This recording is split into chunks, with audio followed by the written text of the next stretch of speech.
the YouTube stream this time. If it will give me the mute button, because it's waiting for it to start. Press the start. Where's my screen share? There.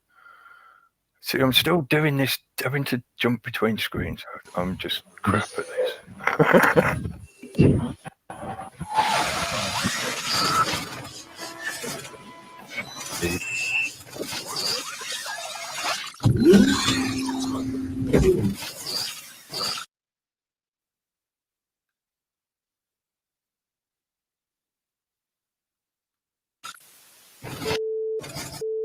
Welcome to your awakening.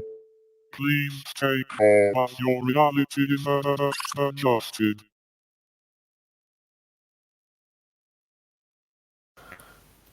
Well, welcome to your lag. Please remain calm while your lag catches up. Okay, stop screen share. Hello, welcome, good evening, greetings, well met, and salutations. Stick that one in there as well. Could probably throw out a few others in different languages and whatever, but the main thing is saying hello to everyone. The YouTube stream is going. Yeah, hello everyone in the chat room. I come back to my main control room screen now because I can see the chat in there. I will come back and say hello in the chat in a second. But first, welcome to another edition of Sol Excalibre on this Moon Day evening on the 23rd of the 9th, 2019.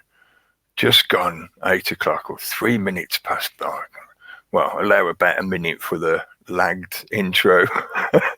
So we started a couple of minutes late, but we get there in the end, and I hope you're having a good equinox. It is the autumn equinox, if you didn't know, and if you maybe not noticed. It's starting to get dark earlier, and the weather's starting to get a bit chillier. Well, it has done round here. We've had a fair bit of rain and a little thunderstorm the other night, and it's starting to get a little bit crisp, but it's mushroom season. So just before it really starts coming in with the frost, get out with your wellies on and go and have a look round for some of nature's bounty, if you are so inclined. It's not a requirement, but maybe some of those kind of natural connections will come back up later on as I'm rambling about stuff, the kind of things I want to mention tonight. It may not be so obvious from the subtitle that's in the info box, which at the moment, as far as I remember, let's go back to the YouTube screen and read it out how I put it in. If to be or not to be, then life. And there's a little bit extra, which is not necessarily connected to the first bit, but it can be. Verified, ? Verified? I don't know for certain, but I do believe this account, my channel, the Hairy Cookie Monster channel, is still a verified channel. According to my status page on the YouTube control panel thing, the creator section on YouTube, it says I'm still verified, even though at the moment YouTube introduced a new way of doing that verification. Their justification, their claim is that so many people on the YouTube, on the internet, who come to look at stuff on YouTube seem to be confused because they thought if somebody had a little green tick mark next to their name, that meant somehow that they were endorsed by YouTube or by a product or a company or something. They seemed incapable of actually, having that realization that the little green tick meant that it was a verified account. What does verified mean? Usually it means that in some manner that name or that account holder or whatever has been checked and they are who they say they are, or the system that this is taking place within has satisfaction that whatever credentials they've asked for have been presented, so they are verified. But they're introducing this new way of doing it.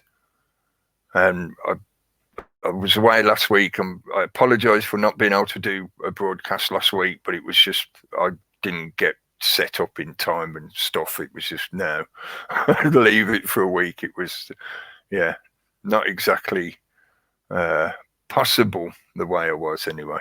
But I did try and catch up later in the week with a few of the bits that are going on, and I caught up today with a few videos, listening to Jeff C's videos, or some of the videos that he's uploaded recently.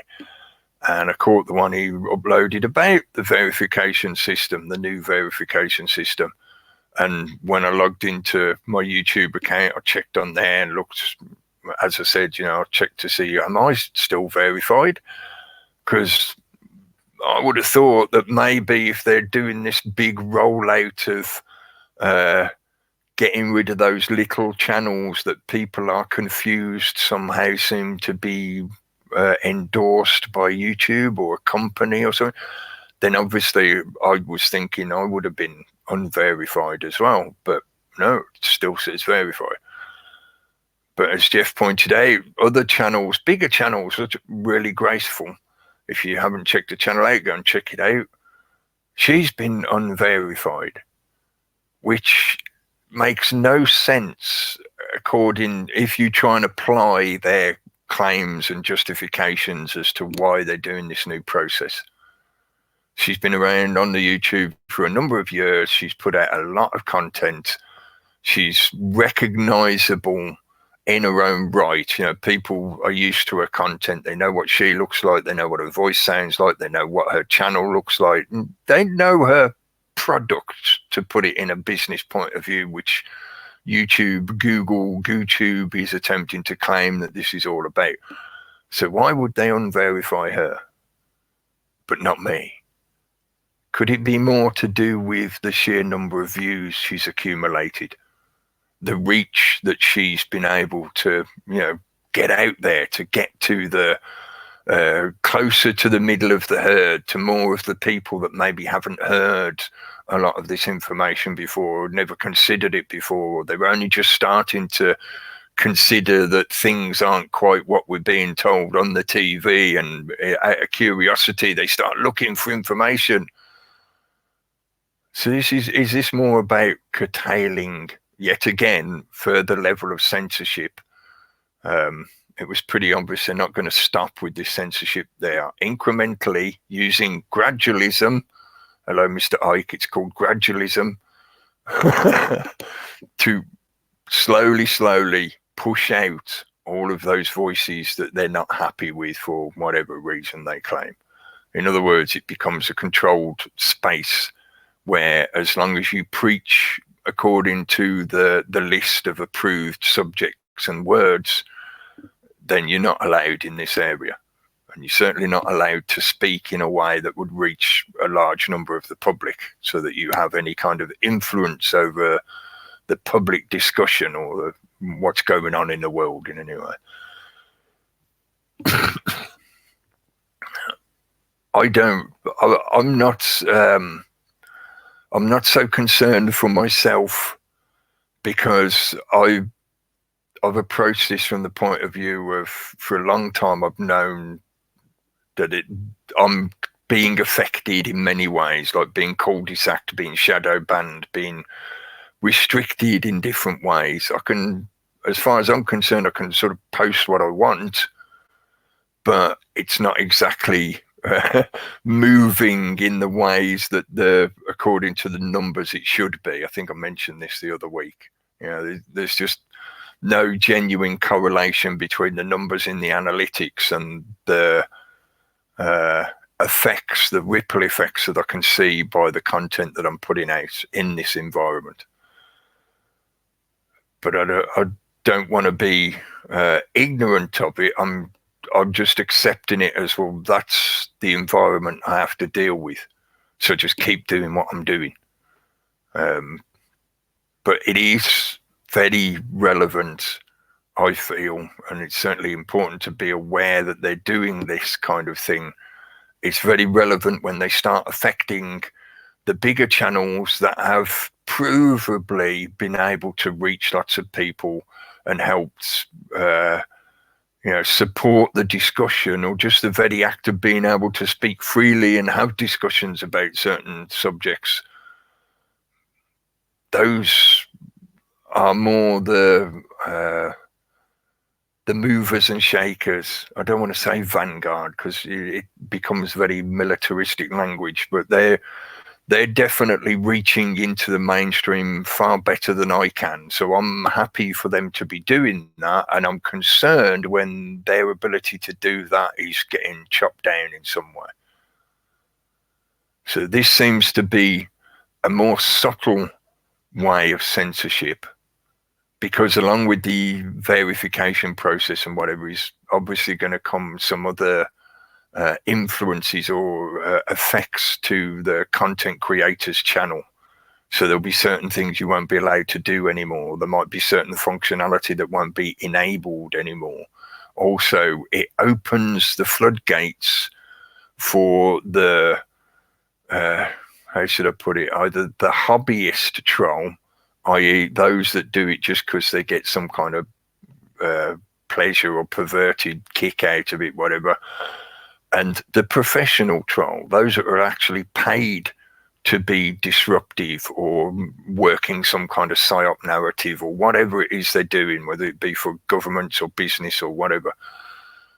It opens the floodgates for them to come along and make up multiple copycat channels and basically try to steal the audience of the original content creator. And that also, opens the field for them to do various character assassination kind of stuff as well. Posting fakes, deep fakes that pretend to be the original content creator, but are actually just some, whatever.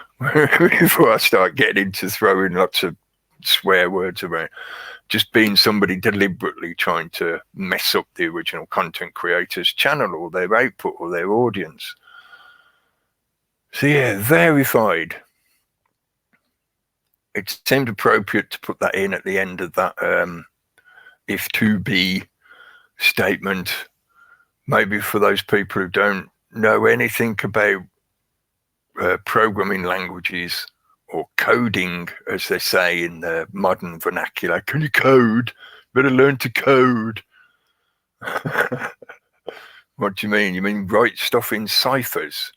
That would be coding stuff, encoding, to use more correct language or grammar. Encoding things is what you mean, basically. Coding is a slang term, but as long as you understand what I mean, then the language serves its purpose of communication. But if you don't know anything about coding languages, the statement is basically, in many of the languages like C and C+ or whatever, they're basically very, very similar script languages. There's a bit of difference between them, but they all use basically the same kind of syntax and grammar.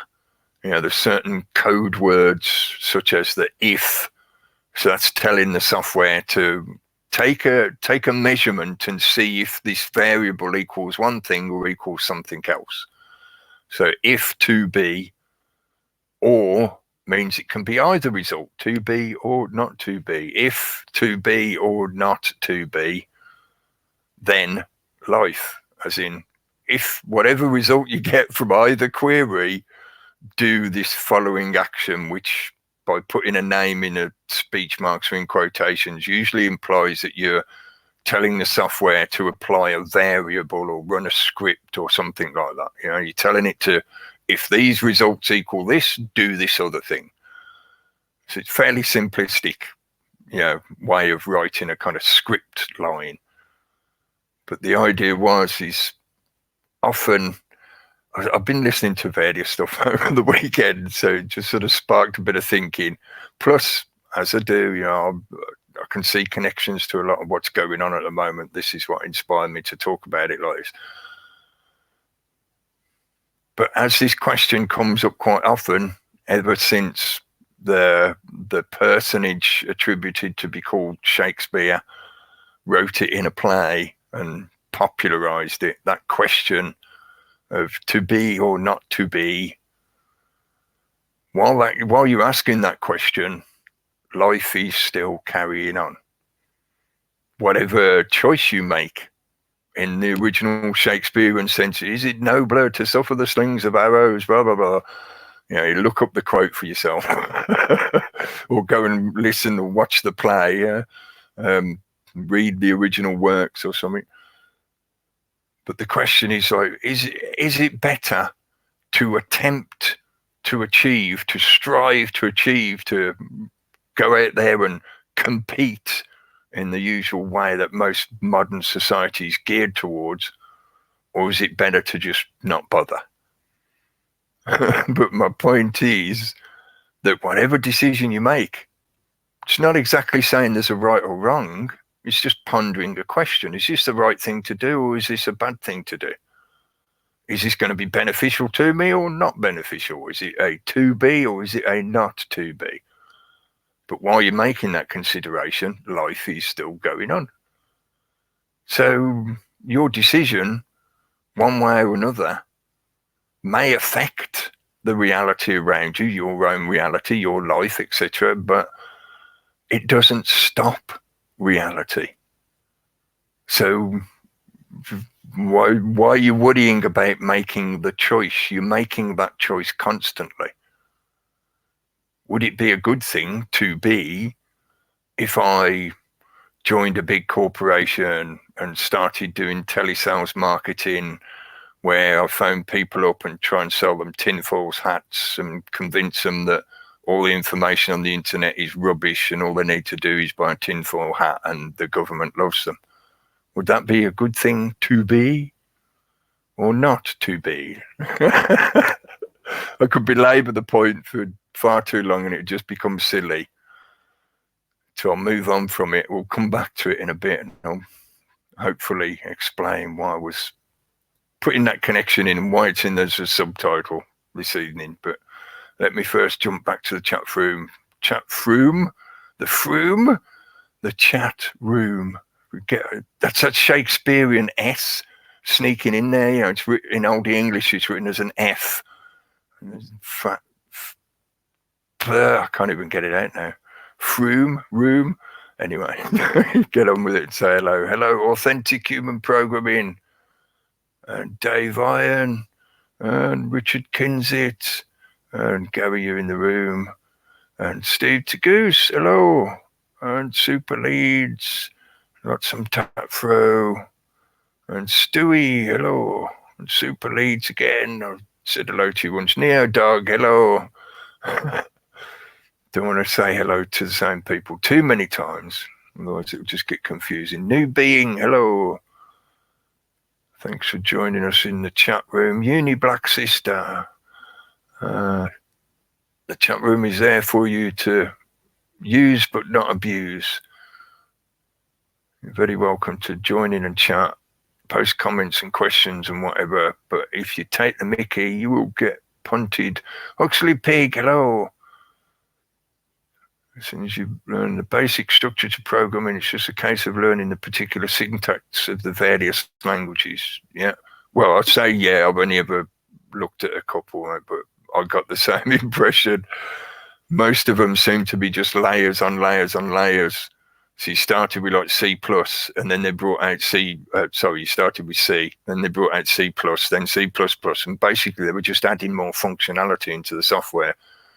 But often I look at a lot of the modern stuff and it seems like it's just a shell that goes over the top of C. So basically you're still using the same program, they just added more functionality again, or specific functions in the software. Anyway, sorry, I'm rambling about software stuff. Dotty, Cannabis Space Lifeform, hello. Hello. Thanks for joining us in the chat room, folks.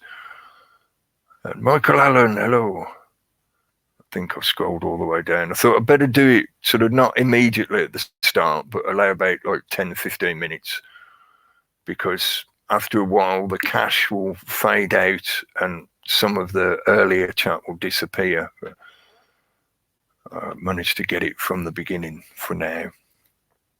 Right then, other things I wanted to mention. I mentioned the equinox. Thomas Fucht, if you weren't aware, the old British travel agency firm. It's one of the oldest travel agency firms around, I think possibly in the world. It's one of the oldest. That's gone defunct today. Bojo made some kind of comment recently within the last few days, I think, when they were trying to rescue it, that he didn't see it worth investing any of the governmental money to try and keep it going. So Thomas Cook is fucked. Thomas fucked. And I thought I'd mention Bojo the Frog Squasher. Are you ready for the harrowing Halloween that is approaching? If you don't know what I mean by Bojo the Frog Squasher, have a look for a little interview that Camelface did. David Camelface, Moron. Yeah, that guy who pretended to be British Prime Minister for a few months. Did a little interview recently because he's trying to sell his new book. And he was happily trotting out loads of dirty little secrets or insider details about Bojo. And one of the things he mentioned was that Bojo was a Remainer. He was anti-Brexit originally. And he made a comment along the lines of, I will squash Brexit like a frog under the harrow, which is really telling of his, his upbringing and his need to be flamboyant and flowery with his language. Yeah, but yeah, Bojo, I think Bojo's name should now be Bojo the Frog Squasher. And we've not got that long to wait, a bit over a month, 5 weeks-ish, and we will see how the harrowing of Halloween is going to play out. Brexit for Halloween, anyone? Halloween for Brexit? Are you ready to be harrowed? So I wanted to just throw that in because I thought when looking for things that have been going on in the last week and watching the news, I know, as I've said many, many times, there's a lot of other stuff going on around the world. But mentioning the comedy of the clown circus that they call UK politics every now and then, I have to keep mentioning it, keep reminding people, if you still have that belief system that the politicians are working to actually figure things out and that the government is going to fix everything and they're great and they're doing it to help you and they love you, and there you go, just more examples of the stupidity, of the chaos, of the plausible deniability of it was just a mistake, it was an accident, we didn't realize we'd left a million people's details in a laptop on the bus, sorry. It's not just incompetence, a lot of it is competent at creating chaos. They can call it incompetence to anybody else because most people would look at it and go, that makes no sense, mate. Why are you doing that? That's just silliness. That's crazy. Yeah, because they're not trying to make sense. They're trying to make chaos. So, mention that.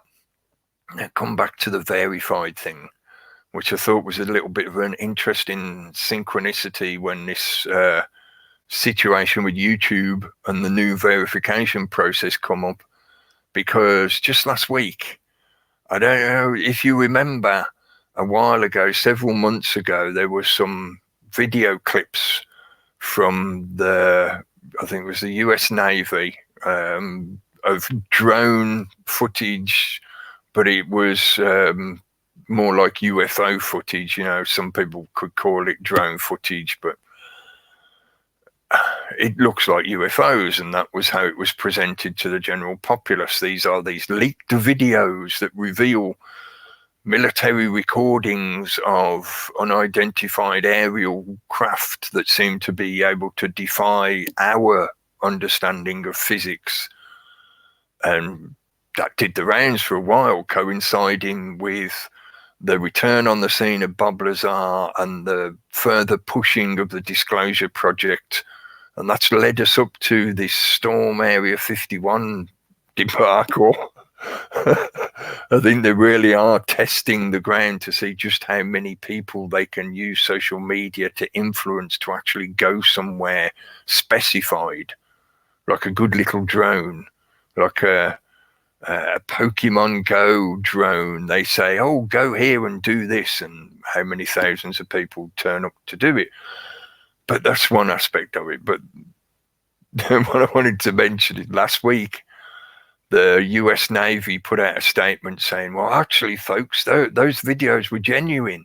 They were actually leaked. We didn't mean them to be out in the public, but they're genuine. So, you know, that's, you know, it's true video clips. So without saying it directly, they are basically saying or implying indirectly that UFOs exist, that unidentified flying craft of some kind, whether they come from outside the Earth or inside the Earth or from Trump's bum, they're not specifying, they're just unidentified farting objects, but they're implying that they're real. So in other words, they've been verified by the US Navy as being genuine. Curious, what's going on with all this verification shit at the moment? Is there something where they've got the public to such a stage of disassociation now that they're ready to get them to verify themselves as something they are not? So, am I Hairy Cookie Monster? It's a name that people recognize me from, but is that me? No, I am not that. You know, to use a cliche of, I can't even remember his name, Guru. I am not that. That is a label, that is a name, a noun that is used so that people recognize me. And it's a name that I can put on content that I create so that people know it's something I've made, I've created, I've said, whatever. But it's not me. And that then, in a way, loosely connects me back to that, if to be or not to be, then life is carrying on. Do we need to verify that life is carrying on, or do we need to verify that we actually exist? There's a lot of this deliberate push towards disassociation and separation. I know I've spoken about this kind of thing quite a few times over the past few years. And some of it's speculation, some of it is based on the information that's out there and whatever. You know, some people have already suggested this kind of stuff or debated it, discussed it. But there is a need, if they're going to persuade people that merging with a machine or downloading your psyche or uploading your soul or however they market it, if they're going to persuade people that this is, you know, okay, it's a good thing, don't worry about it, you'll still be you. And so what do you mean by that statement when you say I'll still be me? How do you know what it is to be me? You're not me, so how do you know what it is to be me? How do you know that when I get uploaded, I'm going to be in that, you know, if I even am, in terms of the technicality, the technology, if I'm in that environment, I go, hang on a minute, where's my beard? I'm not me. I haven't got my beard in this VR space. What's going on? I'm no longer me. But they told me I would be me. So they have this need as part of the underlying narrative, the one of the long arcs that they are running towards transhumanism and persuading people to put most of their life energy into a virtualized existence, a pseudo existence. Then they need you to be separated from real reality, from your actual life. So there's this constant subtle drip in all of the media, not just in the news with stories about people experiencing VR, or how great the technology is and how it will enable us to do various things, how great it will be, but also subtle elements that come across in artistic media as well, that are fueling this sense of disjunction, of separation. I think the script writers, I'll call them that for I often call them the usurpers or whatever, but the script writers that are trying to pen these narratives. There's a double meaning to that, pun intended. They need people to be able to survive stepping away from their real selves and to have more belief, more faith in the fake virtual existence than they do in their real lives. So I was listening to Steve's show the other night. He's talking about being in more than one place at once. We talked about this kind of thing before, about I'll put it across as you're often in three places at once. You're in the moment you're in now. You're also in the future because you're thinking about what you're going to do next. Like any minute now, I'm going to really light my smoke and actually have a drag. But you're also visiting the past, because I'm thinking like, I ain't had a drag for a few minutes, so I could do it. In other words, I'm thinking about something that happened in the past and using that to plan for the future based on where I am now. Just like navigating a vessel. You know where you've been, you've been following your course, and now you're navigating where you're going towards the horizon. So you are, in a philosophical sense, you are existing in three places at once. This requires, though, that foundational confidence, faith, which basically just means trust, confidence, that you have that middle ground, that present moment where, to use another metaphor, your feet are on the ground. Your feet are on the ground, your mind is in the future, and your body's catching up from the past. But they need people to lose that connection, because then they can be more readily programmed and influenced, because they feel disjointed from anything else. So why not be, this week I am mostly trans-longitudinal. I used to be trans-latitudinal, but I've decided to go the other direction this week. If that's too much of a, maybe that's a bit of a nerdy joke, but latitude and longitude, like on a map, I used to be going trans-latitudinal or trans-longitudinal. Yeah, okay. Laugh at my own jokes, nobody else will. But that need to separate people got me thinking about, again, the recent rise of the climate change agenda, the climate change protests, because over this week and this weekend in particular, there's been another major rash of climate crisis protests. Last I saw the headlines earlier, they were talking about how they'd shut down sections of New York City with these protests, things like that. But at the same time, there's a lot of that kind of subtle script writing, subtle nudging that's happening in media in general, which includes artistic media like movies, films, etc. Movies, films, same thing. And that had me thinking about Greta Thunberg again. I know, just seems to be everywhere at the moment, her face all over the place. Don't seem to be able to, go through a day without seeing her face pop up somewhere. And I thought, she really does look like, typical, almost stereotypical in a bad way, image of a Swedish girl with the pigtails. Well, are they pigtails or are they plaits? I'm not sure what they call them. I'm not a hairdresser. The plaited hair coming down the two sides. I thought, all she needs is like a Pippi Longstocking dress on or something like that, and she looks so stereotypical. Am I being racist because I think she looks so stereotypical? And then I thought, well, that's not the only place recently that I've seen that kind of imagery.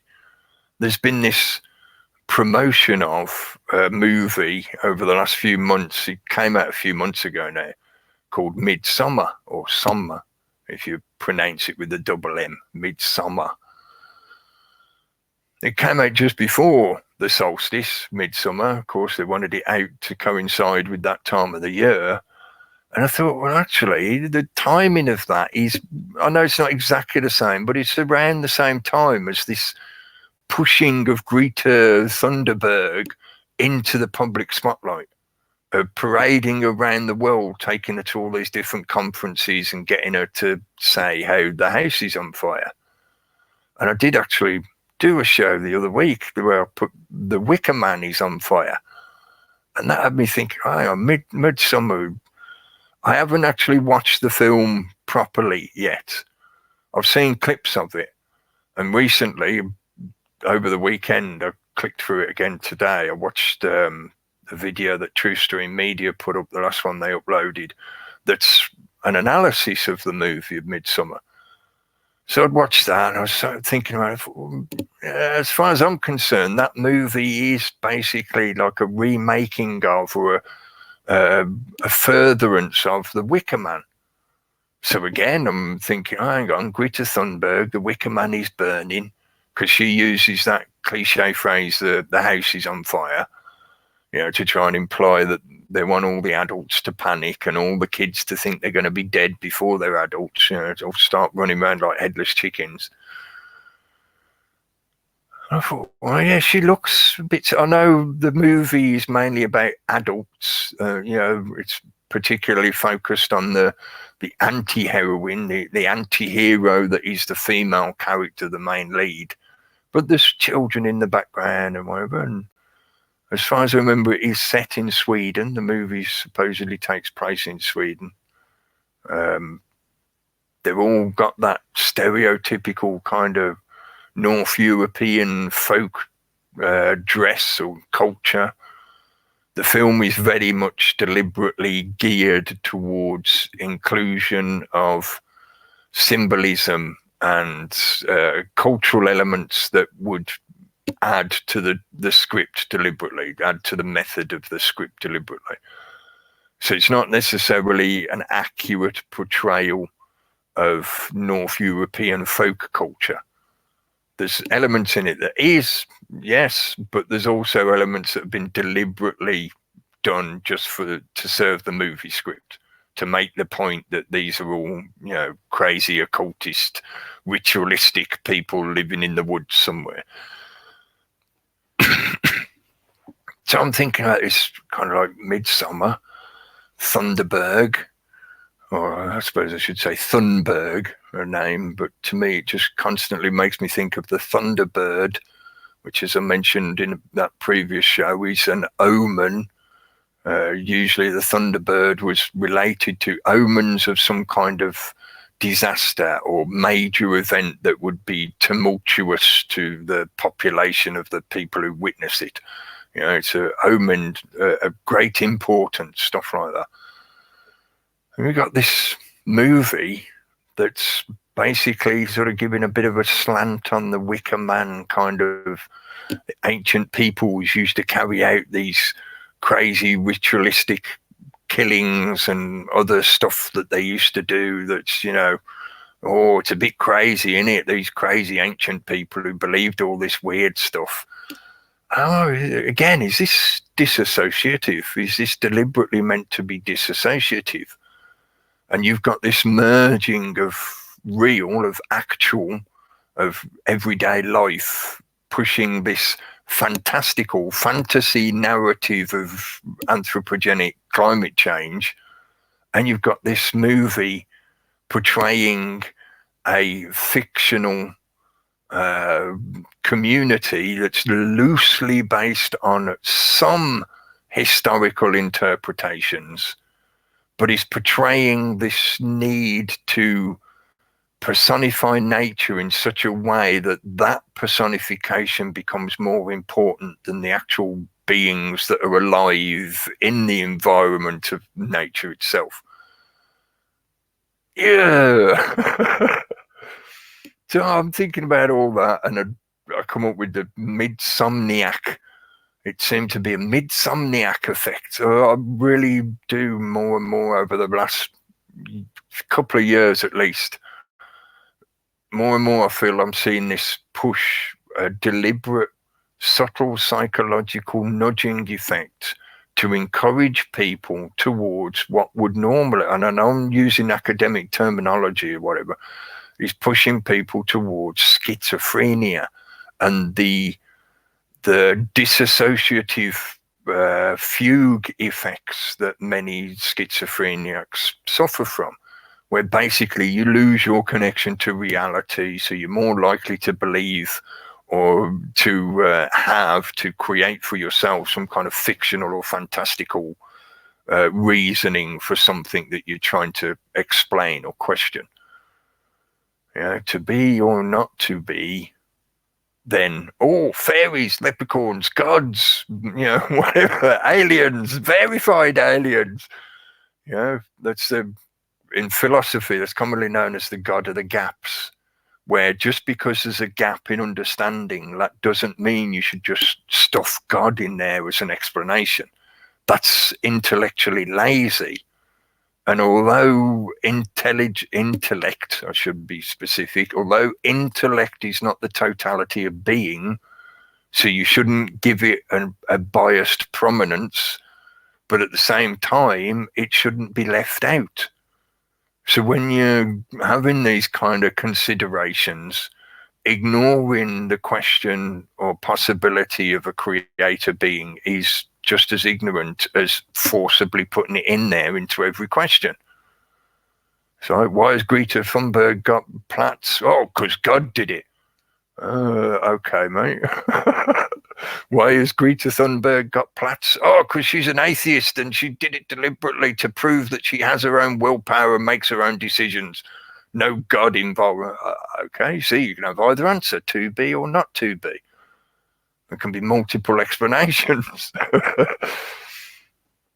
So that need to insert some justification for a claimed belief system helps fuel that disassociation, because it stops people thinking. They give up on the thinking and they just accept, or they externalize, they pass on the responsibility of those questions to somebody else to think about. And although it's good to have people that have exceptional abilities in certain areas, it's also not good to have specialists that control everything about everybody's lives, because if they're that specialist, if they're too specialized, they will be missing context and comprehension about the rest of life that is the areas that they're not specialized in.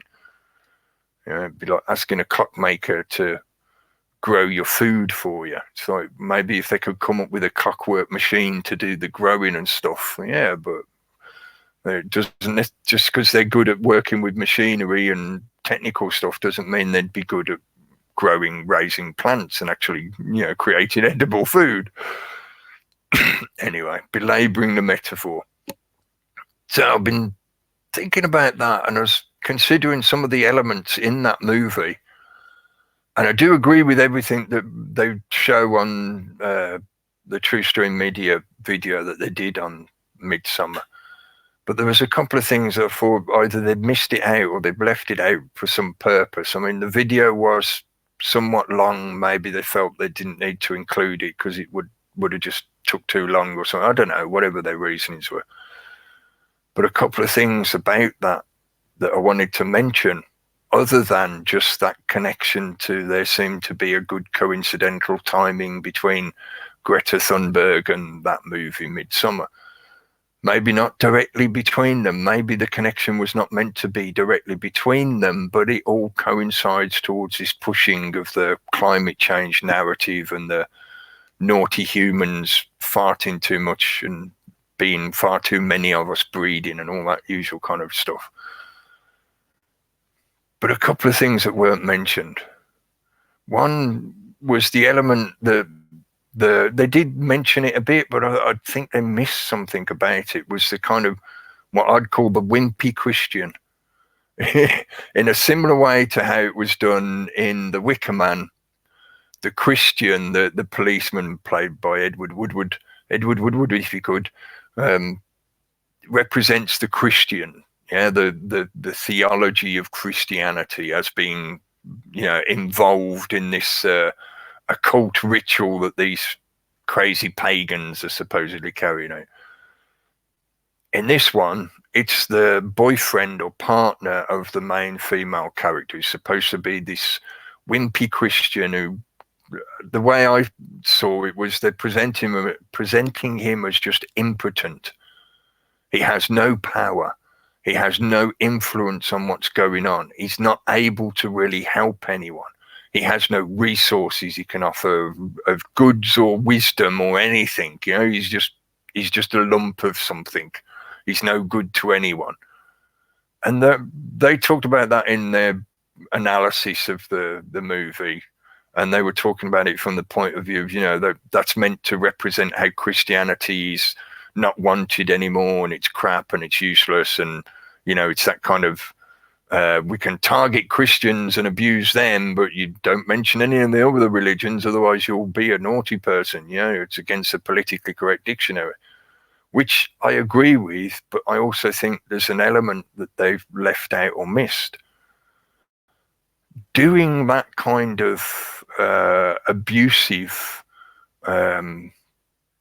portrayal in the script writing, in the way it's filmed, the way it's presented, and the guy gets sacrificed at the end, just like Woodward in Wicker Man, or in a very similar fashion, killed by fire, burnt in fire, sacrificed to the flame. But that very portrayal of Christianity in that manner, when presented to, it was a global audience that the movie went out to, as far as I know. It may have rolled out first in some countries before others, which is often the case with international movies. But it was certainly a very good trigger for anybody that is already identifying themselves as Christian and feels quite upset about the way they are portrayed in that movie and the way they are ridiculed and abused and subsequently sacrificed. So if you want to spark off a whole demographic of people to feel angry and to start, feeling that they need to do something because look at how we're portrayed in this movie, we're just a lamb to the slaughter, we're being killed.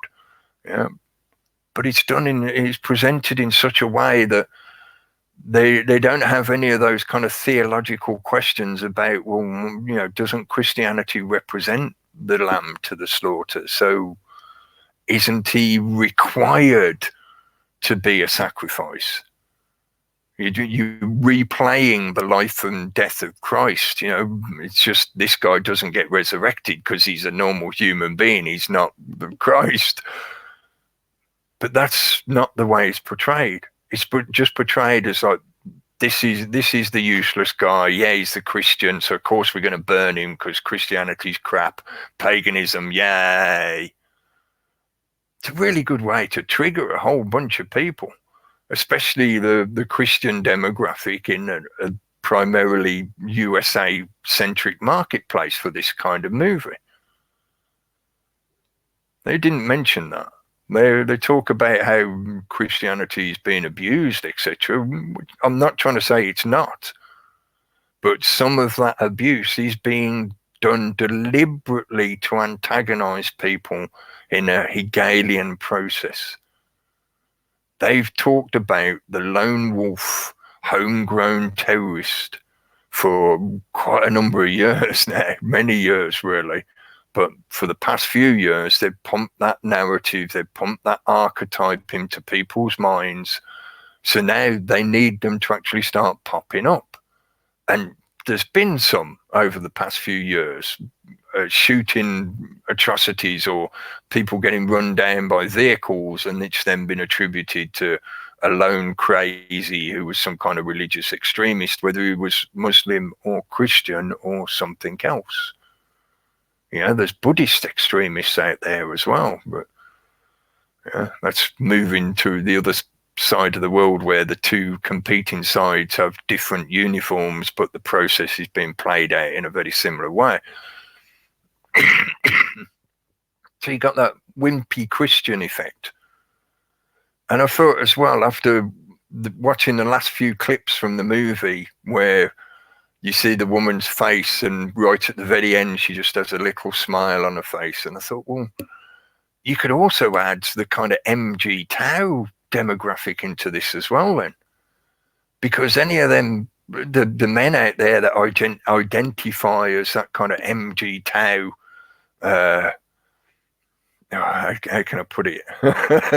the ideology of MG Tau and the emotions that come along with it. Again, what a really good way to trigger a whole demographic of people, because this storyline has all been about how this woman has decided that the guy she's with, the partner she's with, is fucking useless, and she just wants rid of him. Oh, what better way to get rid of him? Just burn him in a shed. Yeah, we'll all have some barbecue later.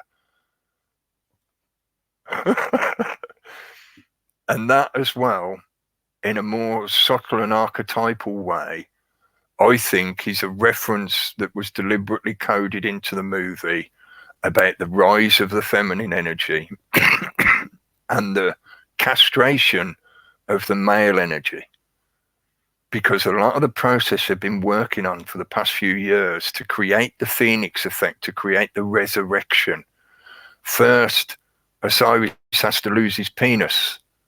And I often use Osiris as the example, but you'll find the same theological requirement in the majority of all the other religions in one way or another. And it's part of the monomyth that is tied to especially the religious messiah figures, or the main characters that play out in the religious archetypal plays. So basically Tammuz or Osiris or Christ or Buddha, you know, they all go through a very similar process of growth and coming into their power in one way or another. One of those processes from ancient times, from ancient knowledge, is the resurrection. But it's not a resurrection of a physically dead body. It's not a resurrection of somebody who is dead and you go along and go, oi, Mr. Body, do you now believe in this deity that I believe in? Yeah, okay, now you can get up again, you're alive again. Way, he's been resurrected. No, it's not like Lazarus or whatever, but it's a resurrection of spirit or soul or self. However a particular religion identifies the true self of being, that, you know, we are this awareness having this experience, they all have these archetypal methodological, man, get the words out, these processes that are required for the progression of the archetype. So you got things like going into the labyrinth, you know, finding your way out of the cave into the light, being born again, being born anew, being released from captivity. That's the resurrection of the self, where you shed the old and begin the new. You know, this is a teaching of ancient times that is connected to that cyclical pattern of nature. But making these kind of comments does not mean that I believe the sun, as in soul, the big burning thing up in the sky, is a god that I should worship. It also does not mean that I think we have to sacrifice people to make the year go round again, and so that everybody has a good harvest. And this is why I wanted to mention this more subtle archetypal element, because again, this is geared towards the predominant religious belief systems within different demographics, within different areas of the world. So the Western allies are predominantly Christian and secular, but predominantly Christian. Even people who say they're non-religious, in many ways you are indoctrinated via the culture you live in to have certain beliefs or ideas about reality that, whether you're consciously aware of it or not, come from Christian theology or Judeo-Christian theology. So even if you say, oh, I'm not religious, mate, but you might be living your life in such a way that you are still, sort of conforming to those kind of religious requirements. You're living a religious life in certain ways. But those elements constantly, for the past however many years now, have been deliberately directed towards portraying the people of the ancient past as being dumb, ignorant, selfish, consumptive, cannibalistic. You were supposed to be just nasty. We're not that way now. We're civilized, modern people. We know how to live. We know what morals are. We know what ethics are. To constantly, there is this portrayal of older belief systems, such as the one portrayed in that particular movie and also in Wicker Man back in the 70s, as being somehow demonic, evil, something you really, really don't want. And that was another part that I felt they missed in their analysis of the movie. Again, I don't disagree with them that the movie is there deliberately to try and influence people in certain ideologies and belief systems and narratives. Yes, it is. There's a lot of preceding or foreshadowing in that movie. But there's also a lot of it that is often forgotten, in the sense of, and this is true for Wicker Man, the original one as well, it's a horror movie. It's not a comedy, drama, romance where they're portraying this lifestyle of these occult, ritualistic people as being conducive to a good relationship where you're going to have a lot of fun. No, it's a horror movie. So in other words, it's meant to horrify you. You are meant to be unpleasantly, emotionally affected by what is portrayed in the movie. So the very idea of living in a community where people sacrifice each other and do all other kinds of abhorrent stuff because it's their belief system, does that mean you think that's what you want to do? They're showing it to you to horrify you. Therefore, it's something you don't want to do. Yes, there is an element, like I said, there's an element of foreshadowing and preceding and nudging people towards investigating ideas that can be built upon and fueled by the system to push them in that, like I described it, the disassociative kind of direction. They lay down a lot of cheese. The system relies on bait. They will lead people. Remember, they also, when I say they, like it's just a singularity of all following the same ideas, but that's not true. There's various groups, but the majority of them follow a very similar doctrine. They are karmically required to get your acquiescence, to either get your direct agreement or for you to just go along without protesting or saying no. That's in a tacitly implied agreement. If you don't say no, then you are tacitly agreeing. They need that. So they often rely on a method where they'll just lay out bait. They don't directly come to you and go, oh, you have to believe in this shit, you have to believe in this shit, you have to. No, they lay out bait and they wait for you to find your way to that little enclosure where there's these nasty ideas that they hope you will take up so that then you will serve a purpose in a Hegelian process that they can use you to manipulate other people in a direction that they want. So they want a whole bunch of people to come out as lone wolf religious extremists What better way than to show them a movie that fulfills all their horrifying nightmares of what the everybody else infidels who are not of my religion do to each other? Talk about creating a stronghold mentality, a siege mentality. But that misdirection of the use of blood magic is something that the system itself that exists now and dominates the majority of this planet relies on the use of blood magic. That's their game. That's all the way back to the Babylonian shit and before. They rely on the use of blood magic to do the stuff that they do, to do the sorcery that they do, as some people like to call it. Whereas the reality of what the ancients were trying to show people, and the information that they left for us to reference, indicates that blood magic was a no-no. Blood magic was a way to fuck up your society, to fuck up your community. It is a misdirection. It is a malformation, a corruption.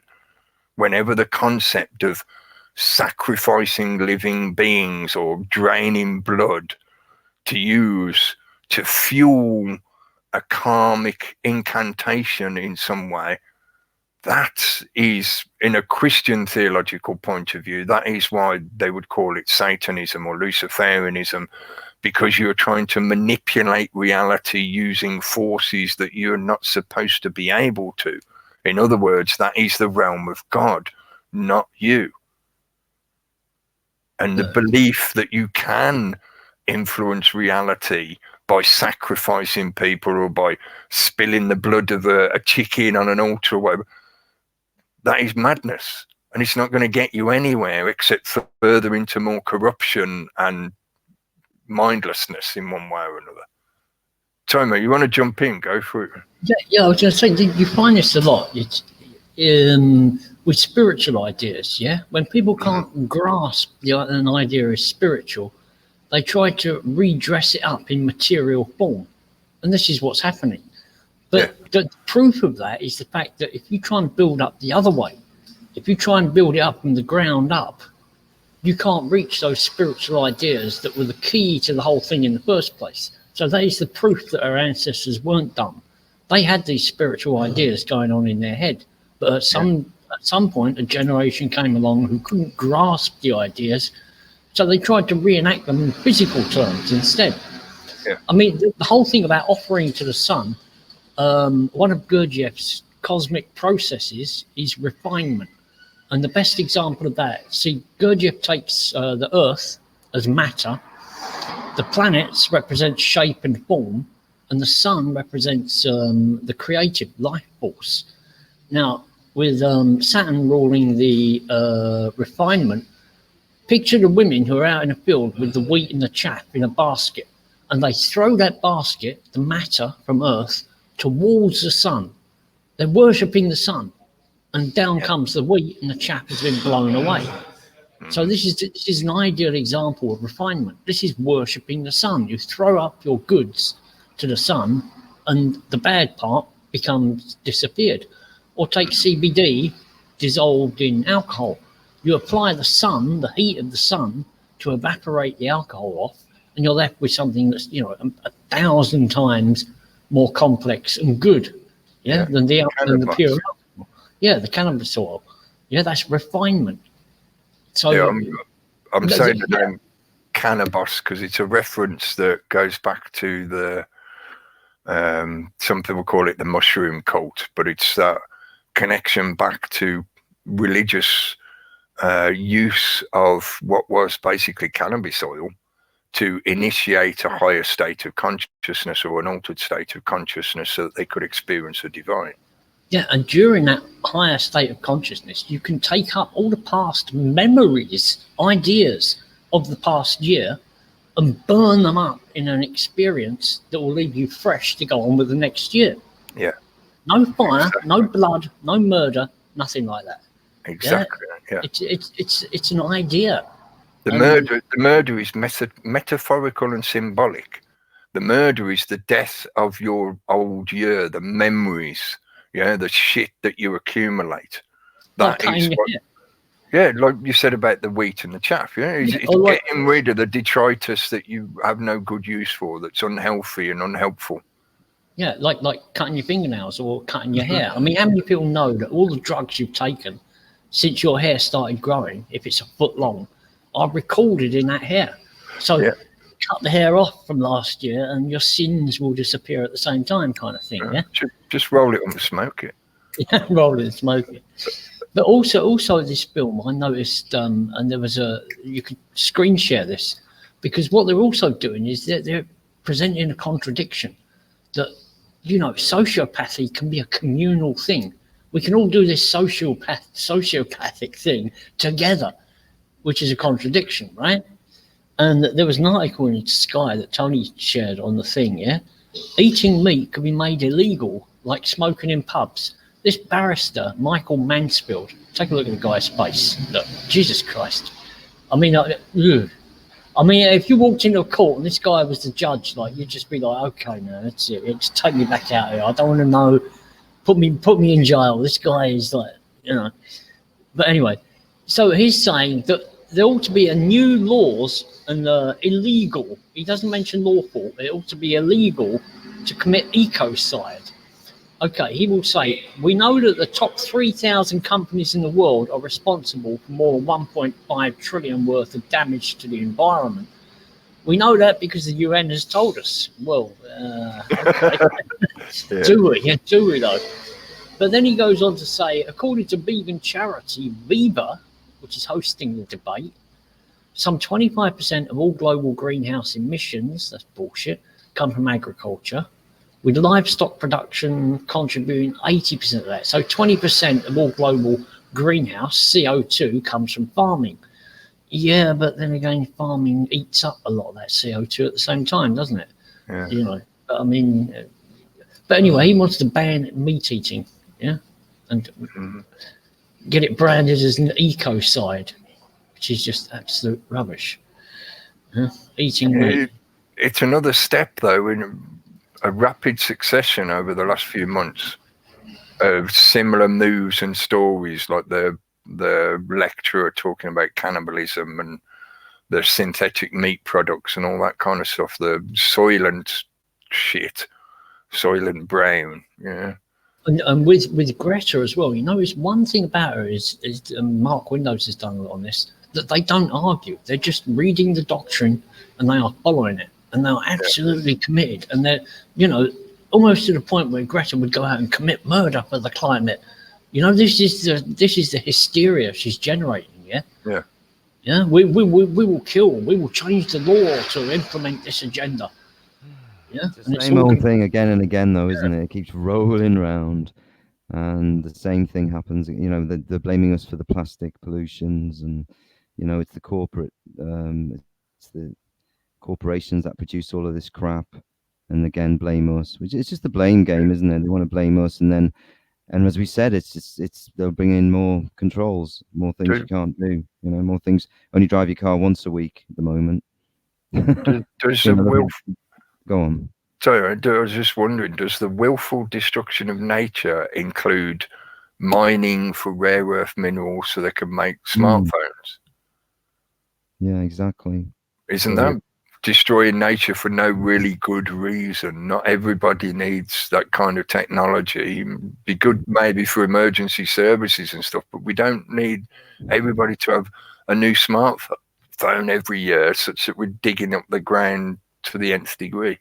Yeah, and I thought this has been rumbling on for months and months and months with Extinction Rebellion, and then in the news this weekend you mentioned there was worldwide, it seemed, protests going on and mass arrests, and even I think last week we mentioned that what was the guy's name? Is it Hallam? Roger Hallam, is it?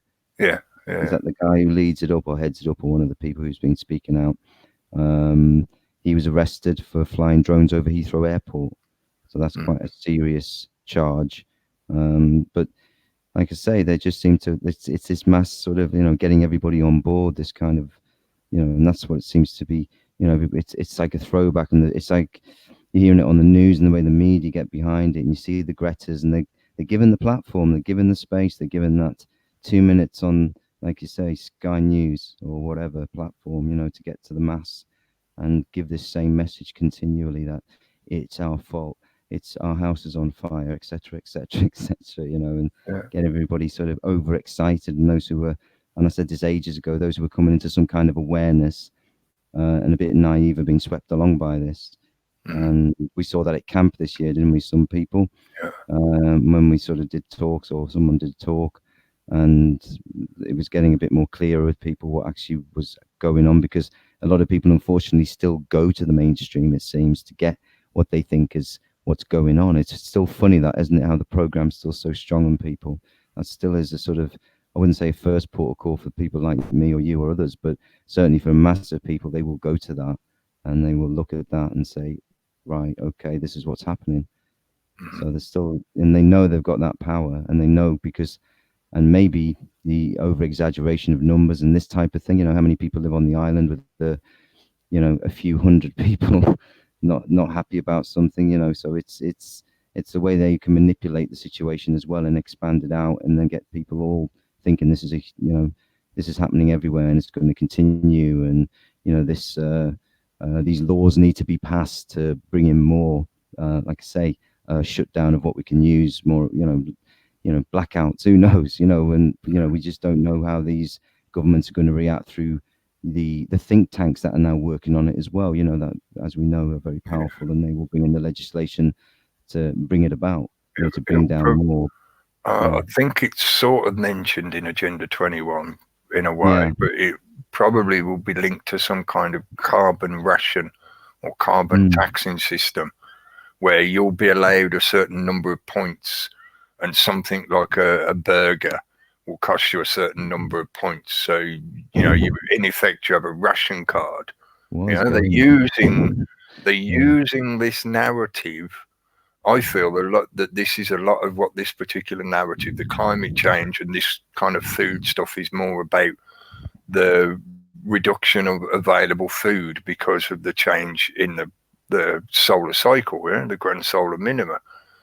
That is causing a reduction in crop yields, which means they know ahead of time that food prices are going to keep going up. And that's part of the justification for them to turn around and say, oh, well, we can't have you all eating meat all the time because, you know, you're causing all these carbon problems. So therefore, if we give you this rationing card, it's good for your health as well, remember. But the reality is it's more about the fact that the food sources are just not as available as they used to be. So they're hiding that by calling it this push for your own good health because we care about you bullshit. Yeah, and this article I just put up here, I mean, it starts off by talking about the 1.5 trillion damage that is done to the planet. And you're instantly thinking, yeah, the mining, you know, and the oil and that, yeah. But then the guy immediately brings it back to something that's only a sliver of that. Yeah, the meat industry, and the CO2 from that. And so don't think they'll be doing anything about the mines. And that's just to make it look. It's also reinforcing the commodification of natural resources, because he's referencing it as a monetary value. Yeah, that means to people straight away, people are just thinking in terms of monetary value. So for a lot of people out there, they'd be thinking, well, how can I pay my way out of that restriction? You know, like rich fuckers who don't give a shit about speeding. You know, oh yeah, I'll speed through this area. Why? Give me a fine, here you go, won't have the money, go away. Yeah, I'm sure I've heard Michael Mansfield QC's name mentioned in connection many times. He's quite a media star actually over the years. If you look back at his history, Mr. Mansfield. Yeah. This really does stink of being a trial balloon. Yeah, it's a trial balloon with a big rotten fish tied to underneath it. Yeah, they're wanting to gauge just how well their propaganda has been going and just how many people think that this is a good idea. They may as well use some fake grassroots manipulation so that they can make it seem like a a good portion of people think it's a good idea. You know, they'll use some fake statistics or some manipulated statistics. I thought he was going to say that the grassroots are complaining about being eaten by the cows. Yeah. Send in the cows.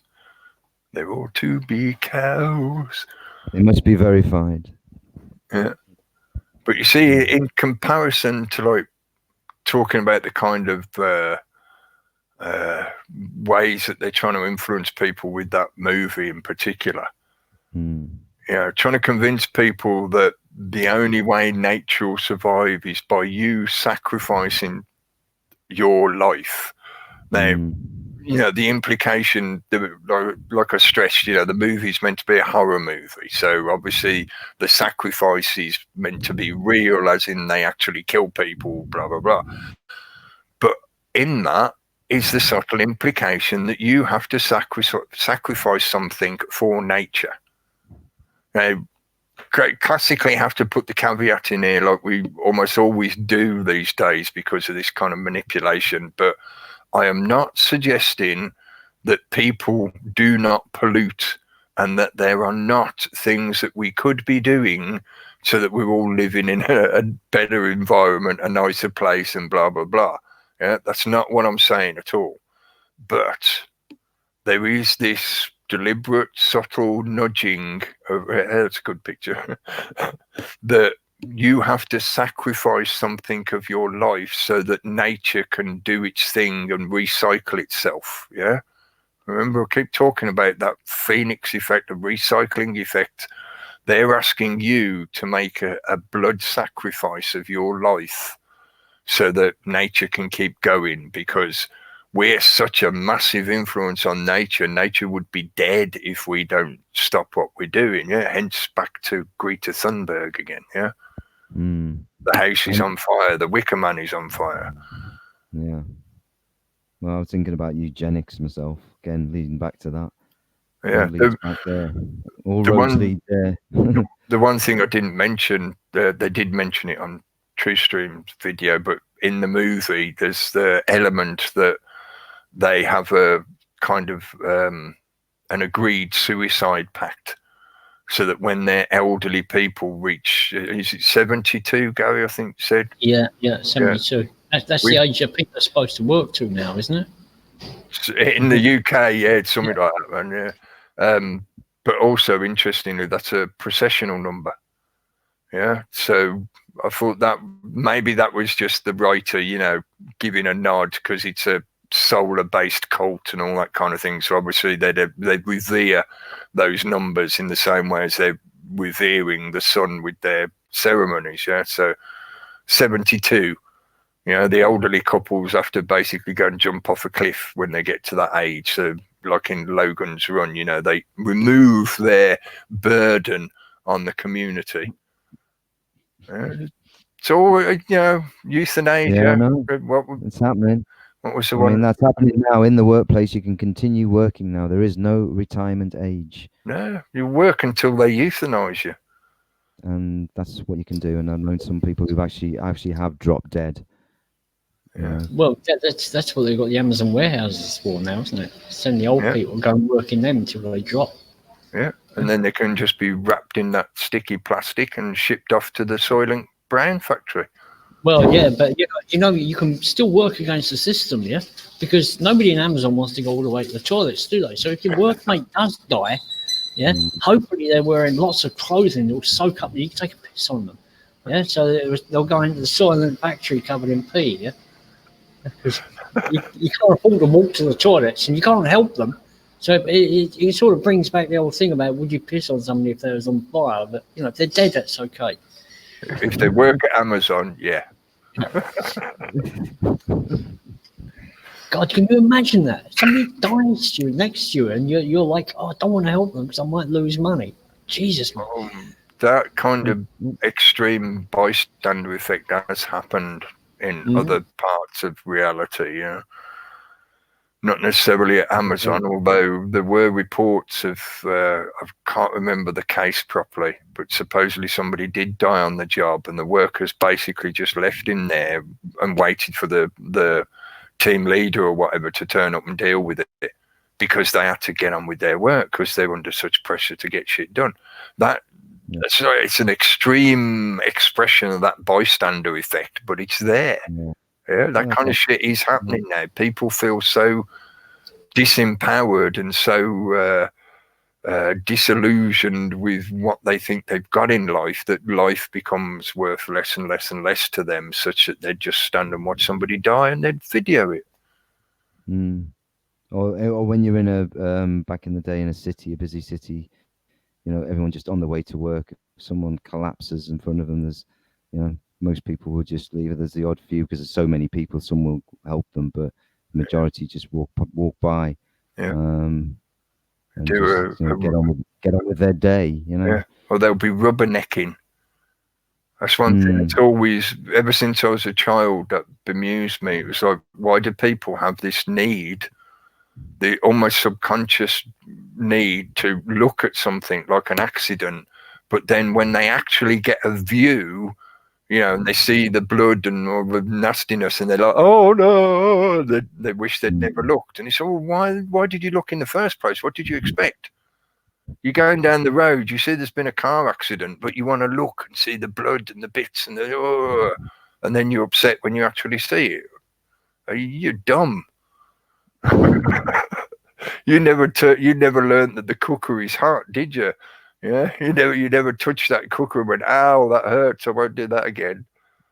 I know I'm stereotyping and generalizing, but I've seen it happen quite a lot.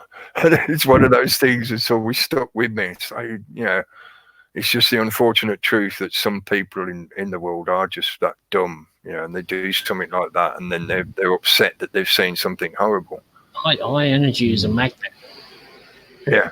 It can be a magnet for people who are sleepwalking. Yeah. Well, they're feeding it out there in the mainstream. I told you last week I'd dipped into some mainstream crap on a Saturday evening, and just to see what they're actually putting out there. People are watching that on a regular basis. Then your mind isn't being treated correctly. You know, so it makes you quite despondent sometimes, doesn't it? So when I happened to catch some of that, it wasn't the Love Island one, it was one of the others that was on. My sister was watching it and was, oh my God, what is this? This is just horrid. It's horrid, isn't it? And Saturday evening I was subjected. So it's 2 weekends now, Cookie. It's getting beyond a joke, and I'll have to put a stop to it, because on Saturday evening I was sort of almost drawn into watching Casualty, which is this awful show which has been running for about just to turn you into a casualty. And it's funny you mention Amazon and warehouses and all that stuff, because they were running a story theme based on, you know, how they run these shows over the years, where they build it up. It's all the usual stuff going on in the hospital, but it's then the stories of the people who can get brought in. So you know that they're working in a warehouse, there's forklift trucks around, there's lots of accidents about to happen, and you know, they just happen to be in like the new type of Amazon warehouse now and get knocked over by an automatic bot or something, or whatever it was, a crane or whatever. So no, not good. And fear. It seems to be still full on in these types of shows, obviously Casualty, but in the other shows I've talked about, you know, like the entertainment ones, where the talent shows seem to be still as popular as ever, it seems, probably fudging the figures. I can't see how many people would really want to watch that, but those ones are aiming it, just basically dumbing you down, liking daft, rubbish, crap shit, basically, which doesn't expand you at all. It's just letting you accept something that's actually substandard or nothing great, because that's how they seem to want everything, just sort of very bland, and that's the sort of part of it, and getting you excited about a straw or something, you know, or a box or something, you know. Sorry to interrupt you, mate. We've got another guest on. Dr. Rock has made it into this. Cool. Add him into the stream. I'm going to take that image off for a sec. Sorry, mate. Go on, Gary. I was going to say, Pete, I think there could be two reasons behind the blandness of television. One is to drive people from the television onto their mobile phones. Yeah, so that it becomes an interactive thing that they're on their phone. Because on some of these things, Yeah. you can vote from your phone, yeah, which is like, you could never do that before, yeah. You had to get a telephone and go into the hallway and phone them up. So they're driving people from that television to the mobile phone, but also to go out and see films like this, which after all is 3 hours long. Can you imagine sitting, people that are on their phone every 4 seconds, sitting for 3 hours? What a programming. And it was. It's like I said in the Truth Media video, this film, you know what's going to happen. You constantly know what's going to happen before it happens. There are no horror film shocks. Yeah, I mean, it's like watching it. It's not one of those bad dreams where you know it's going to happen and it does. It's inevitable. Yeah. And So, the more you spend time away from it, and then you get exposed to it just for maybe an hour or so, you think the shock effect, or what's called the realization that is why maybe people are the way they are. If they're watching that en masse, it doesn't surprise me. You know, they just think that's how it is, and it's a strong program. It is. That's why they call them programs anyway, as we've said many years ago. You know, you are being programmed, literally. You know, and they're even saying it. You know, what program are you watching tonight? So you know, it's almost like Brave New World, where you pop off and get your program and off you go, and that's what's good for people. You see how many millions watch these shows or TV shows that are very popular. You know. Oh, he's gone. Has he come back in? Oh. He did say in the chat he was just listening in. Oh, okay. I think he hasn't got full connection or something tonight. So you're welcome. If you do get your connection sorted, that's great. But just to remind Nick as well, we're back on Wednesday, Nick, not tomorrow. I did get a chance to respond to your Skype message, so just let you know it's Wednesday. We're back on at 8 o'clock. Yeah. So I'll send you the link as always. So I'll have a quick scroll down the chat as well. I'm sure I saw really graceful in the chat earlier.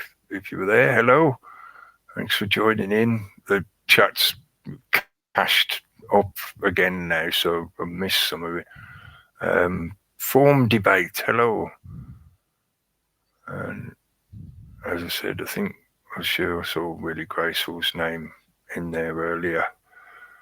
A quick scroll down, if I can. Some of the like I said, some of the previous cache has gone. So if you type in any questions at me or whatever, please type them in again, because I would have missed them as they went past. Altered Edge Media, Jason, hello. Hope you're feeling better, mate. And Sister Sarah, hello. Chevis Rosin, hello. I thought I'd seen more names popping up in the chat. Sort of trying to keep an eye out. I still find it hard to keep track of what everybody's talking about, obviously, unless I'm focused on nothing but the chat box, which then doesn't exactly make much of a conversation, does it? Unless that's the whole purpose of the broadcast, you know. Done that before, where it's just sort of like talk to the chat box. Mascara Snake, hello. Right, I think I've scrolled all the way. Yeah, okay.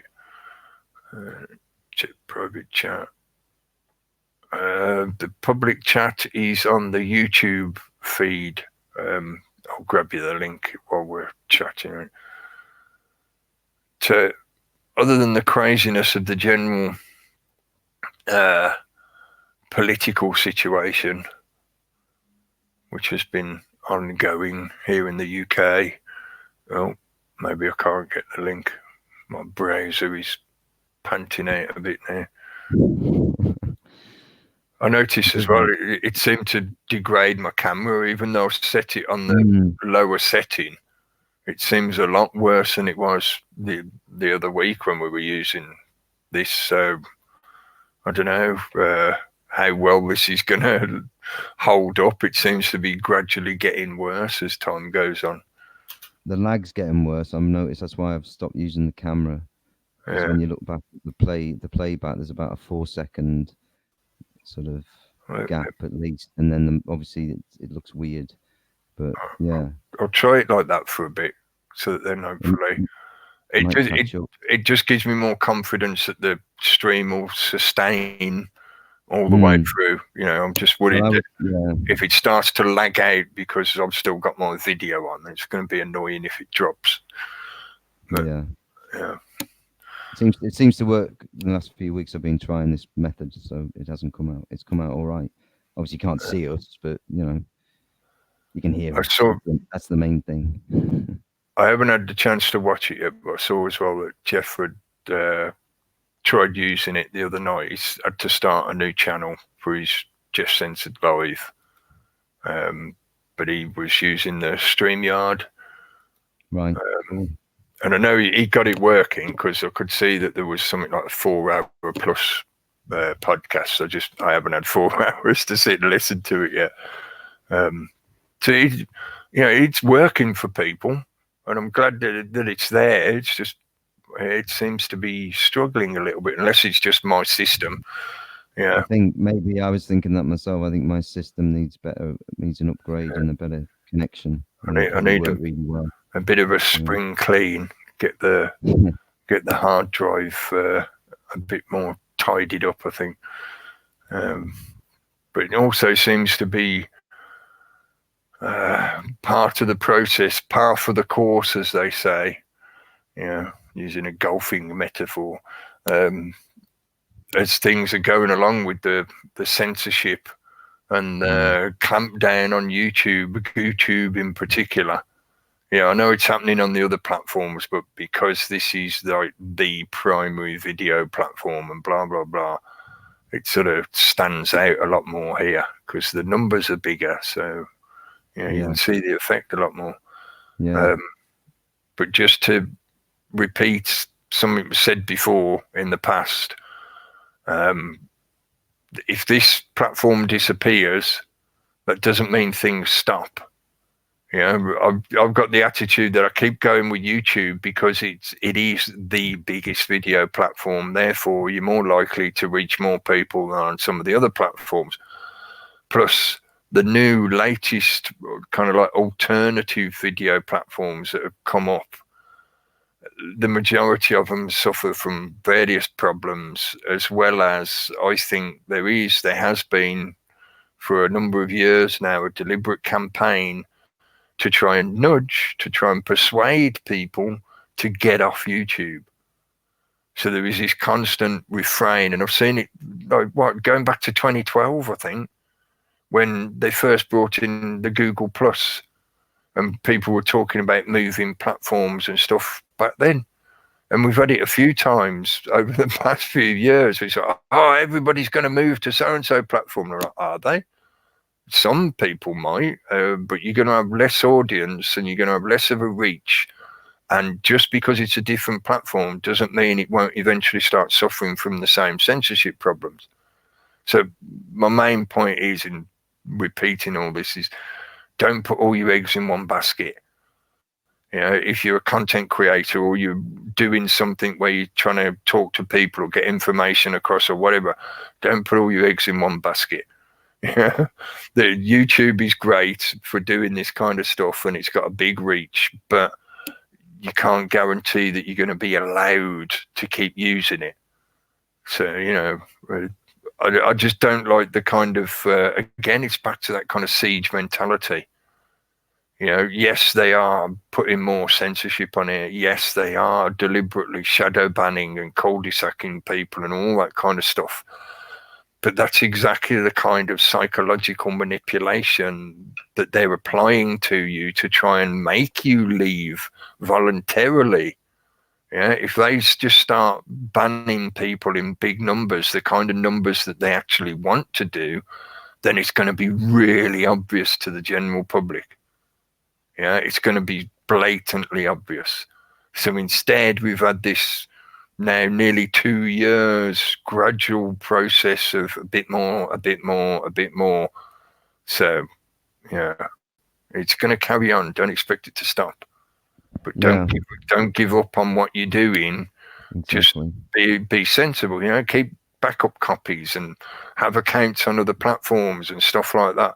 If your whole idea is to be able to put stuff out publicly, put your content out publicly, then there's many ways you can do that. YouTube is not the only way to do it. And when they're using the full spectrum of the media, look, we've been talking about a film mainly, or I that was my main thing that I was pointing at, but it's also referencing stuff that's in the news, and we're referencing stuff that's like in the education system, that's like your cultural indoctrination. So it's not coming from one direction.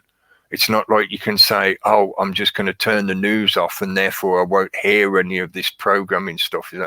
No, you will. Yeah. That's not how it works. This is full spectrum. You turn the news off, but then you carry on watching the soap operas, like you've just been talking about. Yeah, well, exactly.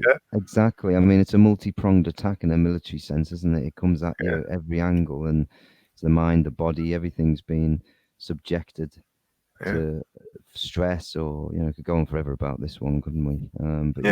But I think I feel as well, it comes back to that question again: to be or not to be. Do you think and feel it's good for you? It's good for you, your family, your community, the reality you're experiencing? Then it's a to be, isn't it? But do you think it's not good for you?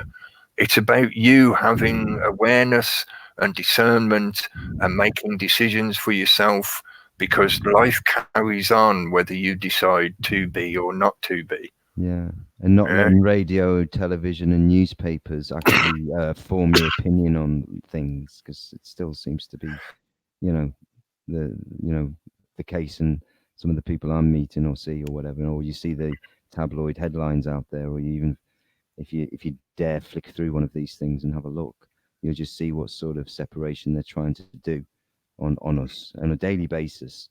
Stories of all kinds of hate against one section or another, one form of society or another. Some people doing this, some people doing that, and it's all about separation and having your judgmental head on you constantly, and staying in the ego as well, which most people seem to don't know what that is.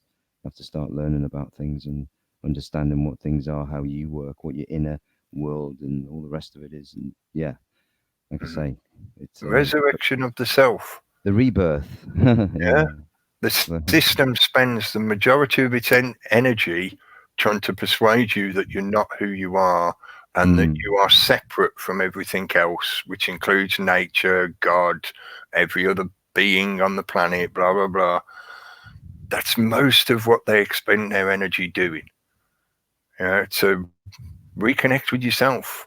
Yeah, I know it's a major cliche at the moment. People talk about find yourself and release your inner child, and all. There's a lot of the kind of hippie culture programming that's been deliberately recycled and brought back again to do the same thing they did in the 60s, to derail people's energy and turn it into just a nihilistic party, that kind of party atmosphere shit.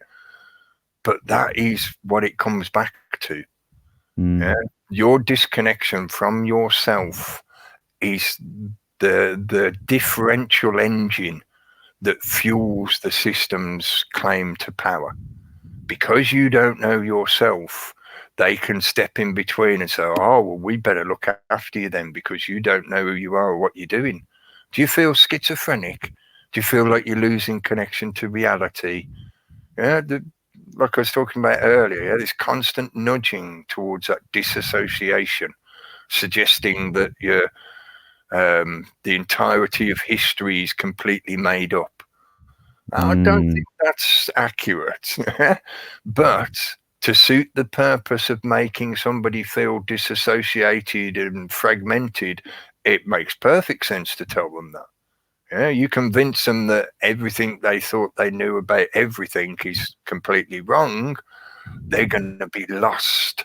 That's that schizophrenic episode, schizophrenic fugue, where they won't know their arse from their elbow, and that is the most vulnerable place for them to then step in and insert their programming. It also makes the enemy, so to speak, appear much more powerful than they are. They can build cities, repopulate them in like 5 years. God, man, how can you stand against people that can do that? So it's magnifying the people. they're magnifying themselves because they're the ones that made up these stories. Yeah. Like the mouse shadow. Mm. Yeah, you thought it was a giant hairy beast creeping down the corridor, but it was just a mouse with the shadow from the candle. Mm. I tell you what I was looking up today, and that is where you can see the sun at midnight in the summer. Because I'm thinking the first time people saw that, they must have really got it in their head what was going on about the Earth going around the sun, and the exact, you know, the fact that it's on a tilt. You know, it's not until you see that sun almost touching the horizon in the west, northwest, as it sets, but then it doesn't. It rolls along the north. It goes right past north. Yeah. I mean, to see that for the first time, it's you know, it must have really changed the minds of the people that saw it. You know, they could come back and they could say to everybody, wow, now we know just exactly what's going on, what everything looks like. Yeah. Mm. I agree, but I think it would also require the element of their communication with people who live in an area that don't see it. Because for the people who live in an area that do see it, they would have grown up not knowing any different. So until they start communicating with people in areas that don't know what they're talking about, and they'd be like, what do you mean it rolled along there? No, it never does that. Well, it always goes down behind the horizon. Do you see what I mean? Without that kind of reference point, they wouldn't question it. They'd just accept it as being, that's how it is. Well, yeah, I was thinking of those things where we see spirals that have been copied because, like, that's the way the sun goes overhead, and then it probably goes around the other side in the same way. And we find these going further and further north. And it's almost like the spread of this stuff come from somewhere up near Orkney or Ireland. Yeah. I'm thinking, well, actually, they've got it. Iceland is no good. You've got to go all the way to Greenland. It's the point where possibly. you can see the midnight sun is just north of Iceland. Yeah, and I'm thinking, well, these people are already almost there, you know? The people I think they were hopping between the Asiatic continent and the North American continent, and that's why Orkney, because in a sort of east-west chain, it's a good stopping off point. North coast, you know, the Northern Islands off the coast of Britain, and it's sort of like your last major, unless of course Friesland. Is it Friesland? I think, yeah, as far as I remember. If Friesland did actually exist, then they would have had another sort of stopping off point. But it's sort of like it's a what's the word for it? A resupply point, where on their journey from Asia across to North America, they could have been stopping off there to, you know, refill water supplies and stuff like that. Because I don't think they only moved between the continents by walking across the land bridge. I think ancient peoples had sea travel, ocean travel for a lot longer before what the academic timeline claims. Yeah, there's lots of interesting ancient sites there as well, standing stones and stone circle and all kinds there. The more stuff that's coming out now about the Denisovans, and I was thinking about the other night, I caught one of the Megalithomania, you know, the little documentaries they put up from one of the lecture presentations, and it just had me thinking along that lines. It was like, well, if there was a good centre of what I'll describe as technological advancement, you know, because it wasn't just bits and pieces like knives and whatever. It was also their knowledge, which could have included things like knowledge of astronomy, so that they would have known things like about when is a good planting season, stuff like that. If that's moving westwards at around that time of still in the ice age, but it's approaching a time when the ice age is going to be coming to an end, because I think the Denisovans are dated at around 40,000 plus, something like that, as far as I remember.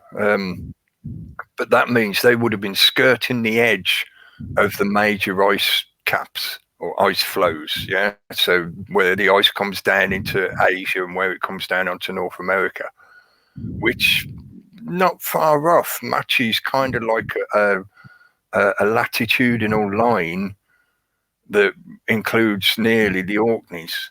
You know, so if you were just going from east to west, thinking we're just going to head west, yeah, and you wanted to be able to make your way across the because Asia is massive as a landmass. Just keep the ice cap on your right and just keep walking towards the rising sun. Get on a ship and sail towards the rising sun, near enough the rising sun. Probably be to one side slightly, but you get the point. You keep the geographical reference of the ice cap and whatever on your right hand side, and you just keep going in a straight line. The academic timeline claims they went across the Bering Strait, which would have been going the other direction. So going from the eastern side of Asia or Russia into the western side of North America. Yeah, because I mean, if you look at the Pacific, the people that just sailed out into the Pacific, they become very isolated. So most travel it's best if you keep the land in sight the whole time, if you can, and then you'll end up with these little patches where you've got to cross open sea, and that's scary in the Atlantic too. Yeah. I think you've got to allow space. Well, I do anyway. This is just the way I'm looking at it. I allow space for the possibility of there being land masses there that are no longer accessible after the melting of the ice at the end of the Ice Age. So like the Pacific Islanders, there could have been a lot more land masses out there, so they wouldn't have been exactly isolated. They would have been island hoppers that moved between the Asian continent and the American continent. The sheer depth of sediment on Easter Island, I know it's not, strictly speaking, it's not the only conclusion or explanation, but Occam's razor says it's the most obvious one and the most easily, revealing one, or the one that's revealed most readily, is that island was washed over by some kind of massive wave that dumped many meters of sediment onto that island all in one go. And if that happened on that island, then that means it probably submerged other islands in that archipelago. So the ancient civilization was global. It might not have been a singular global thing like an empire or federation or whatever, but movement was global. People weren't stuck in caves in one particular part of the world. And I think that's essential for some of the knowledge and technical advancements that we obviously have, because we can still reference those things now, like the knowledge about the moon rolling across the northern sky. That would have required people interacting with others in an area that didn't see that result, so they could compare results and refine the answer to match the observations of reality. Sorry, I'm just reading the comments. I'm just reading the comments there. I think that's Nick. Hancock's latest book makes a good argument for people being in Usania for 130,000 years. Plenty of evidence of knowledge of astronomy and geometry too, and he also puts most of it destroyed in recent years. So, there have been sort of, and it's funny how they found, say, places like Göbekli Tepe in Turkey, which we mention often on here, where they've just slapped the World Heritage Site thing on it and covered it up, and not, we know that site at the time. Well, from the archaeology that was done originally, the site's 50 times bigger than that.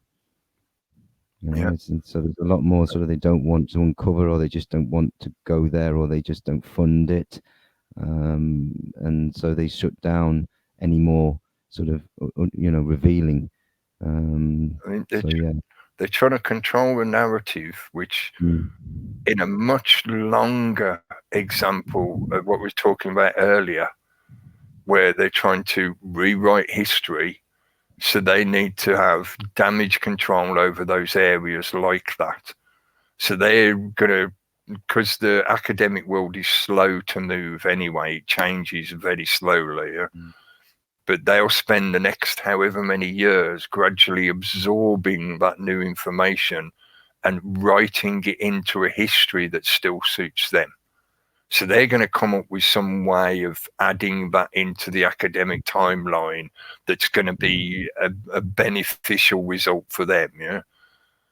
Yeah. I mean, I think more than likely they're going to end up claiming that it was created by some fluke community of advanced humans that were just, a total genetic fluke in that area. And they did a bit of building and then they died off. So they buried it and that's it. And there wasn't any of them, ever since then, we've all been dumb, stupid cavemen again. Yeah. So I hope you can't hear that dog. Hey, if you can, I apologize. He's probably trying to warn you. We're coming up to time. He's probably telling you, I'm waiting for me walk. Yeah. I got to have my late night poop. Yeah, I think he's just been disturbed. So yeah, I'll have to throw him in his cage in a second. That's cool. Yeah, That makes good timing. Go on. Yeah, but we could talk about this stuff all night, couldn't we? I mean, this sort of the way people are beginning to push it into extremities as well, in that sense, and getting your head a bit more twisted up than it should be. So yeah. Sorry, he's off again. Well, there's a good life hack for you. You can speed up your baked potato by cooking it with a skewer or metal knife stuck through it. There you go. See, don't say you don't learn anything here. I'm sure it's been tried and tested. I'm sure. Yeah, it would work. Probably just acts as conducts the heat into the middle of the potato, so it'd be cooking from the inside as well as the outside. Exactly, yeah. Yeah, see, you learn something new every day. I don't think I got. Have I got any metal skewers? I don't know. Well, that's for another time. That's for the cooking channel. Yes, or next year when we're away again, or whatever. We've got the opportunity to give it a go. I don't think I could do a cooking channel on YouTube when they start doing the censorship crackdown. If I'm left with trying to think of alternative ways to be able to talk about stuff while at the same time being allowed to be on this platform, could maybe do cooking, but where your recipes include certain special ingredients that Cooking with Cookie. Yeah, it has a ring about it. We could say we can take a pinch of politician, a gaggle of school children, a big pile of money, and a secluded parliamentary, governmentally controlled building. Put them all in the pot, and what do you end up with? Conspiracy cooking. Yeah. Yeah. Conspiracy cooking. Yeah. Nice one. Be all the threes. We could do with another C. Conspiracy cooking cookie. So you got the 3 C's. So it's the power of 3 to the power of 3. That's my brain's already going on that. Or cooking with Greta. Fill your house with climate deniers and set fire to it. First marinate your pigtails. Broil them for 16 hours in a lentil soup. Then steal all your parents' burgers and throw them out the window. It's getting silly now, so I think that's a good indication that we should wrap it up. Yeah. Turn me cam. We all like Greta. We're not bullying her. We like her. We like her. Yeah. She's making a really good example for us to reference. So I'm glad she's there doing what she's doing. Yeah. She's an ideal figure. What do you call it? Figurehead for the anti-vaxxers, apart from anything else. And the hairdressers love her. But anyway, should stop there before it gets worse. Thanks for joining us, folks. Thanks for joining in the chat room. For those of you that did, I could see chat's still going on. Thank you for participating. I'll try and see the main YouTube page. It's still working all right, I think. My browser with the YouTube on is just going pants far. It looks like it's been attacked by Donald Trumpet. It's just like going no, I'll just leave it alone. I won't click on anything, it'll probably crash. But anyway, thanks again, folks. We'll be back on Wednesday night on the Reality Chat channel to do Reality Chat with Peter and Gary. And Steve should be on Thursday night on his channel, on Steve to Goose channel. He's posted in the chat, so click on his name to find his channel. And check out Really Graceful's channel as well if you haven't before. And just see what craziness is going on with all this verified, unverified, whatever the crap they're doing now. And be a good way to example how it is just silly craziness that they're doing. It's like, why they unverified her, but I'm still verified. I've got 1,200 subscribers, and I get Grateful is verified. Sorry. Is she? Yeah, I looked it up. She's got the little tick next to her name now. Yeah. Oh, maybe they fixed it then or something. Maybe she got it sorted out. Okay. Good. Oh, I'm saying good just because it's another one of those things. It's about how public are perceiving things and how they're getting manipulated. Well, I looked it up. They might have changed the rules, but you need 100,000 subs to get verified, even to begin with, I think. No, that's automatic.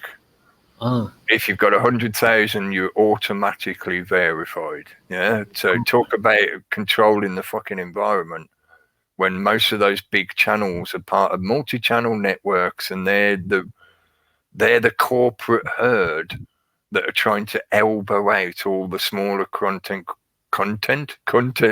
creators like us.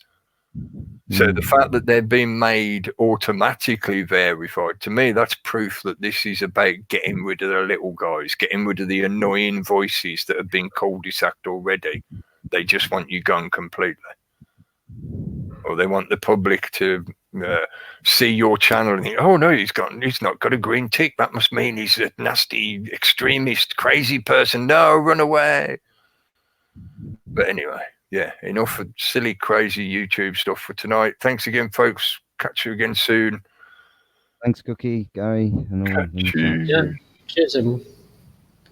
Click the correct button, not the other one. Yes.